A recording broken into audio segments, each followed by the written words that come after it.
Estamos de volta, o último bloco do nosso programa, está aberto as inscrições para a Copa Tubarão de Boliche, que acontece no Via Bowling.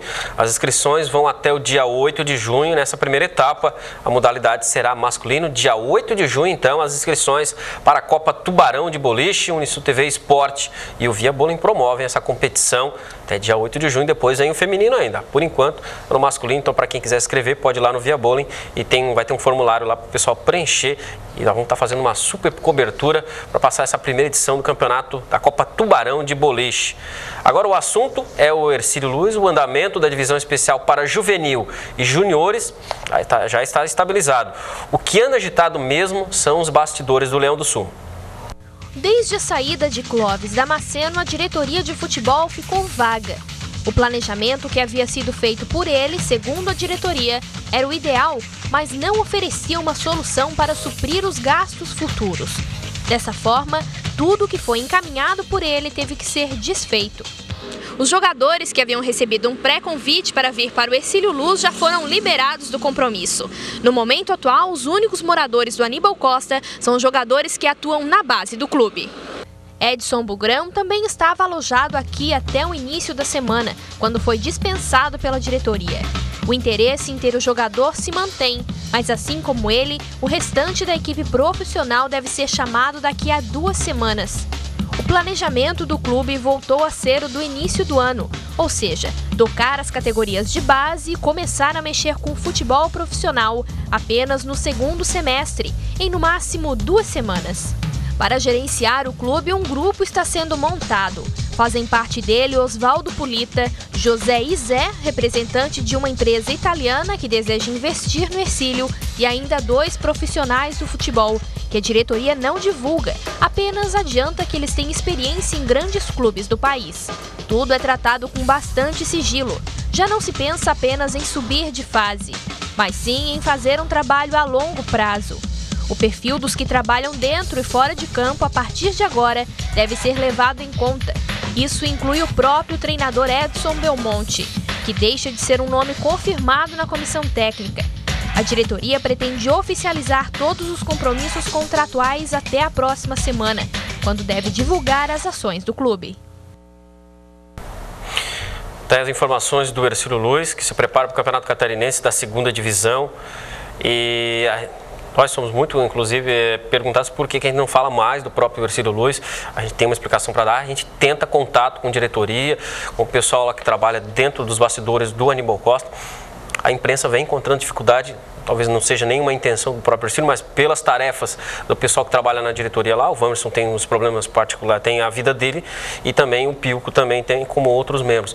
Mas a gente não consegue ter um trabalho na assessoria, não tem um assessor de imprensa no Hercílio Luz, e a gente não consegue ter um contato direto para saber as informações. Quem chega, jogador que chega, por que chegou, quanto tempo vai ficar por ali. Então a gente vem encontrando esse tipo de dificuldade, mas mesmo assim a gente quer trazer os bastidores do Hercílio. As negociações com o Casalá, com o grupo italiano, não sei o quê, podem ser tratadas com sigilo, é um direito do clube, até uma obrigação, porque esse tipo de coisa tem que ser com sigilo. Agora, uma coisa é tratar as coisas com sigilo, outra é não dar a menor satisfação. Esse Luz está sendo comentado aí há muito tempo, não tem uma nota oficial, não tem uma entrevista, é difícil encontrar o pessoal da diretoria. E Belmonte, Pulita, esse pessoal que estaria sendo contratado pelo esse Luz, esse pessoal é plenamente compreensível que eles não queiram falar enquanto a coisa não estiver certa. Eles não são nada até que sejam efetivamente contratados. E o Belmonte foi contratado, mas naquela condição do Clóvis. O Hercílio, entendeu que aquele caminho não era o ideal, optou por outro caminho, então a situação dele ficou oficialmente indefinida.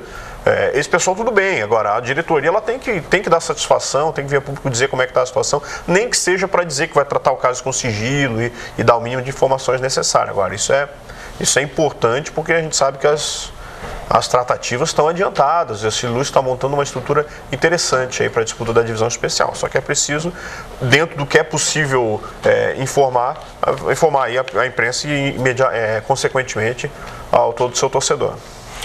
E se não tem alguma novidade, se vai acontecer isso daqui 1 ou 2 semanas, vamos conversar sobre o planejamento, quais são as intenções da diretoria. A gente está à disposição do trabalho.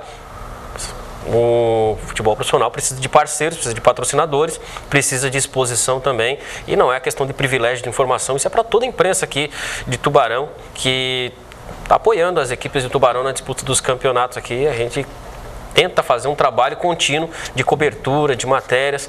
A gente é cobrado, mas é o torcedor do Leão que quer saber as notícias. Então a gente está aqui lançando aí um apelo para a diretoria. A gente tenta entrar em contato. O Vamerson, inclusive, a gente tem a intenção de trazer ele ao vivo mais vezes no programa. O próprio Polita, já foi feito o convite também. O Matheus já conversou com o Polita para saber quais são as intenções dessa parceria. Mesmo que não tenha nada afirmado, mas pode tratar do que está sendo conversado, pelo menos. São coisas que podem ser abordadas aqui. A gente abre o espaço para o Leão do Sul aqui, para lançar o apelo aí. O Polita, ele não é o clube, né? Ele não representa o clube, nem representa o parceiro. Seria uma outra, né, um contratado dessa união que não existe ainda. Então, vamos conversar sobre a intenção, está aberto. Acho que quem tem que falar alguma coisa é a diretoria do Ercílio Luz. A diretoria do Ercílio Luz, que inegavelmente está negociando alguma coisa nesse sentido, acho que ela poderia dar alguma satisfação. Nem que seja para dizer que não vai falar, mas pelo menos vem dizer que não vai falar, né? Não quero falar agora. Vamos falar sobre futsal, então. A Unisul tem um jogo nesse sábado pela Liga Futsal, precisa vencer para se aproximar novamente dos 12, está ficando para trás. Está ficando para trás, já faz tempo, é uma situação complicada, aquele problema todo que a gente sabe, jogadores jogando no sacrifício porque o elenco é pequeno, né? Como o elenco é pequeno, os jogadores vão fazer muita falta e fica uma coisa difícil de se trabalhar, né? Vamos torcer para que a Unisul consiga entrar aí nos eixos. Teve o caso do Rafael, que não joga mais essa primeira fase da Liga, torcer para que ele volte, porque para ele voltar significa que a Unisul chegou à segunda fase. Uma situação complicada e está chegando no limite do momento de tentar contratar alguém e aparentemente a Unisul não está se mexendo muito nesse sentido. Unisul TV Esporte fica por aqui, muito esporte, muitas atrações, fim de semana recheado de esporte, para todos os gostos, né? Desejar a todos um ótimo fim de semana, agradecendo a nossa equipe aqui, ao Matheus, a toda a nossa equipe técnica, mais uma vez, especialmente você de casa. A reapresentação a partir de 00:10. Ótimo fim de semana para todo mundo aí. Segunda-feira a gente está de volta. Um grande abraço.